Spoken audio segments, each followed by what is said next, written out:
Hi, I'm Graham Blackburn.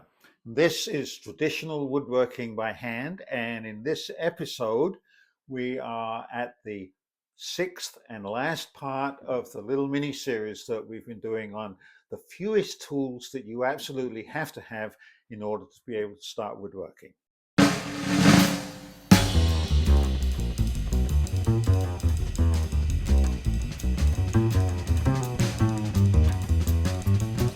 So, we've talked about holding devices, we've talked about the bench, we've talked about sawhorses, we've talked about marking devices and holding devices.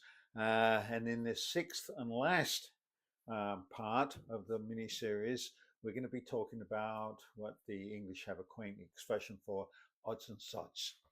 So, the first thing that you need that doesn't fit into any of those previous parts is you need a mallet. This is a traditional joiner's mallet.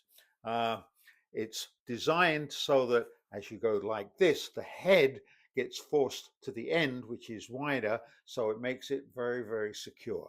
But any kind of wooden mallet will actually work. This is just the best kind. In addition to a mallet, you should have a hammer. This is a standard so-called Warrington hammer that has a nice round peen here, and it has a back part which is good for hitting things, maybe stretching out metal, tapping on iron blades or whatever. But this is a good sized hammer to have in addition to your mallet. The next thing that you're going to find that you'll need for adjusting planes and other tools like this is a screwdriver. Now, I do have something to say about screwdrivers. This is a particularly old one. It's known as a Kensington pattern screwdriver, and it's probably from the beginning of the 20th century. Try and look for one of these because they're so much better than what you can find in today's hardware stores, which are round handled plastic handles. Why? Because first of all, the handle, as you notice, is bulbous at one end, which makes it really easy for you to tell exactly where the blade is, which you can't do if it's perfectly round.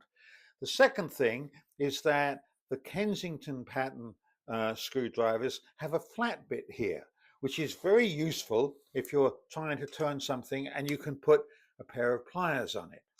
And thirdly and lastly, even though from time to time it's necessary to sharpen your chisel, this is much better material, much better metal than what you get in today's plastic screwdrivers. So much so that this is a perfectly good tool for putting an edge on a scraper, something that we've talked about in other episodes. So look for a medium-sized Kensington pattern screwdriver. An awl is extremely useful. It can be any length, any size or whatever, but something that comes to a point, you will be amazed how many times you need to get into the corner or move something over or clean out the mouth. A very, very useful little thing to have. In addition to the screwdriver, you need a pair of pliers. Now, these happen to be somewhat specialized engineer's pliers, but you can see that there's two places to hold things here, whether it's big or small. And what makes these especially good is that there's also a hole at the front. So you could hold something like this very firmly. Pair of screwdrivers and a pair of pliers is really useful. And the last thing that we should have in this odds and sods collection is chisels. Um, I keep a little half-inch chisel like this with a wooden handle. It's good for all kinds of random little jobs, and also to try and have a bigger one too.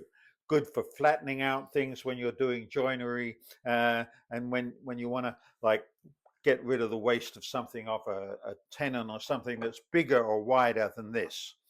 And the very last thing that I would suggest you absolutely have to do, because you're going to be able to do some joinery even with the few tools that we've talked about, is a mortise chisel. What's a mortise chisel? Well, a mortise, as you know, is the hole in a piece of wood that the tenon goes into, and that hole has to be parallel. So what distinguishes a mortise chisel is that the sides, unlike the sides on these chisels, is perfectly equal all the way up. And the important thing about this is that the back be perfectly flat, so that when you're cutting a mortise like this, you're going down in a straight line, you're not curving in. What size is this? Well, this is like 1/4 of an inch, which is a good size for many mortise and tenons and a lot of other joints like this. They do, of course, come in a whole range of sizes, but I would suggest that for your very first mortise chisel, you get a narrow one like this, for which you also have an auger bit of the same depth. So there we have it. These are a few odds and sods that you're going to need in addition to the things that we've talked about in the other parts of this mini series. And if you want to know more, then you should go to my website and you should look at some of the many books that I've written. And there's also instructions on the website how you can call me, how you can email me to get the books. But of all the workbooks that I wrote, this one goes through all the tools in the same order that we just talked about in this little mini series, and gives you much, much more information. So I want to thank everybody who has subscribed. It's the subscriptions that make this channel really work, and let you know that if you have questions or comments, then feel free to send them in. Other people like to read them.